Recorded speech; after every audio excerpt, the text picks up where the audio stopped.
welcome back to This, That, and the Other. We're going to go with a reading of the Declaration of Independence. And here we go. The Declaration of Independence.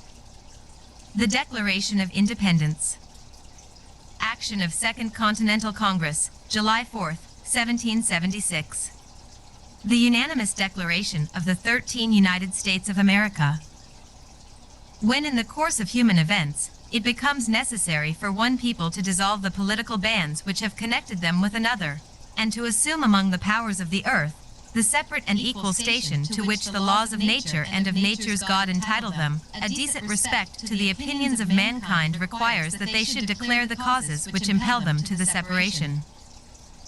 We hold these truths to be self-evident, that all men are created equal, that they are endowed by their Creator with certain unalienable rights, that among these are life, liberty, and the pursuit of happiness, that to secure these rights, governments are instituted among men, deriving their just powers from the consent of the governed, that whenever any form of government becomes destructive of these ends, it is the right of the people to alter or to abolish it, and to institute new government, laying its foundation on such principles, and organizing its powers in such form, as to them shall seem most likely to affect their safety and happiness. Prudence, indeed, will dictate that governments long established should not be changed for light and transient causes, and accordingly all experience hath shown, that mankind are more disposed to suffer, while evils are sufferable, than to right themselves by abolishing the forms to which they are accustomed. But when a long train of abuses and usurpations, pursuing invariably the same object, evinces a design to reduce them under absolute despotism, it is their right, it is their duty, to throw off such government, and to provide new guards for their future security. Such has been the patient sufferance of these colonies, and such is now the necessity which constrains them to alter their former systems of government. The history of the present King of Great Britain is a history of repeated injuries and usurpations, all having in direct object the establishment of an absolute tyranny over these states. To prove this, let facts be submitted to a candid world. He has refused his assent to laws, the most wholesome and necessary for the public good. He has forbidden his governors to pass laws of immediate and pressing importance, unless suspended in their operation till his assent should be obtained, and when so suspended, he has utterly neglected to attend to them. He has refused to pass other laws for the accommodation of large districts of people, unless those people would relinquish the right of representation in the legislature, a right inestimable to them, and formidable to tyrants only. He has called together legislative bodies at places unusual, uncomfortable, and distant from the depository of their public records, for the sole purpose of fatiguing them into compliance with his measures. He has dissolved representative houses repeatedly, for opposing with manly firmness his invasions on the rights of the people. He has refused for a long time, after such dissolutions, to cause others to be elected, whereby the legislative powers, incapable of annihilation, have returned to the people at large for their exercise, the state remaining in the meantime exposed to all the dangers of invasion from without, and convulsions within.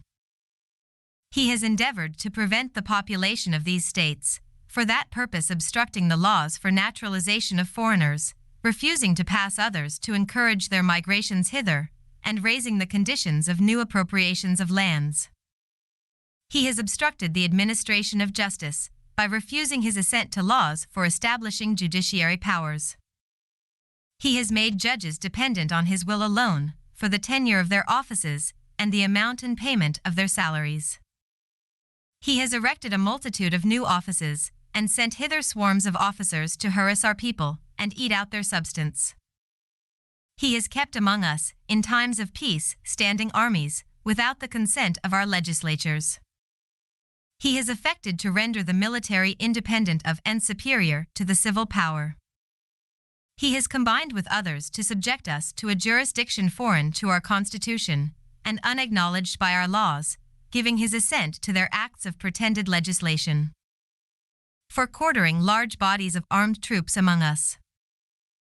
For protecting them, by a mock trial, from punishment for any murders which they should commit on the inhabitants of these states.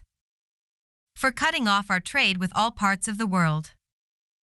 For imposing taxes on us without our consent. For depriving us, in many cases, of the benefits of trial by jury. For transporting us beyond seas to be tried for pretended offenses.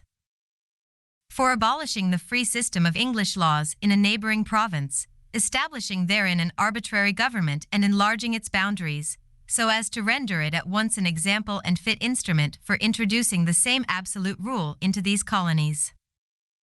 For taking away our charters, abolishing our most valuable laws, and altering fundamentally the forms of our governments. For suspending our own legislatures, and declaring themselves invested with power to legislate for us in all cases whatsoever.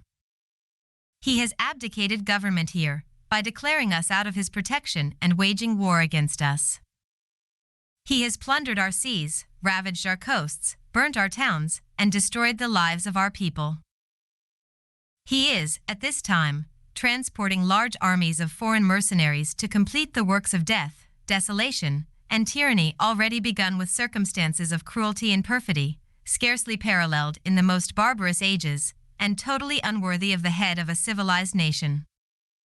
He has constrained our fellow citizens taken captive on the high seas to bear arms against their country, to become the executioners of their friends and brethren, or to fall themselves by their hands. He has excited domestic insurrections amongst us, and has endeavored to bring on the inhabitants of our frontiers the merciless Indian savages, whose known rule of warfare is an undistinguished destruction of all ages, sexes, and conditions. In every stage of these oppressions we have petitioned for redress in the most humble terms. Our repeated petitions have been answered only by repeated injury.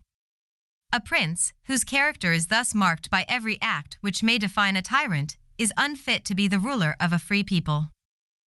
Nor have we been wanting in attentions to our British brethren. We have warned them from time to time of attempts by their legislature to extend an unwarrantable jurisdiction over us. We have reminded them of the circumstances of our emigration and settlement here. We have appealed to their native justice and magnanimity, and we have conjured them by the ties of our common kindred to disavow these usurpations, which would inevitably interrupt our connections and correspondence. They too have been deaf to the voice of justice and of consanguinity. We must, therefore, acquiesce in the necessity, which denounces our separation, and hold them, as we hold the rest of mankind, enemies in war, in peace, friends.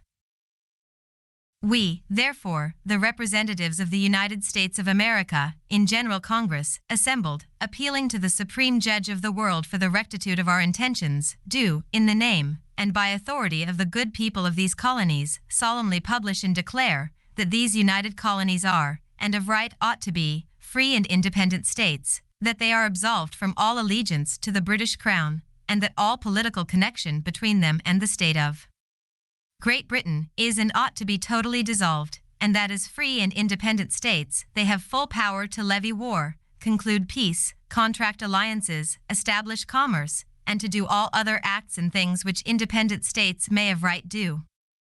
And for the support of this declaration, with a firm reliance on the protection of divine providence, we mutually pledge to each other our lives, our fortunes, and our sacred honor.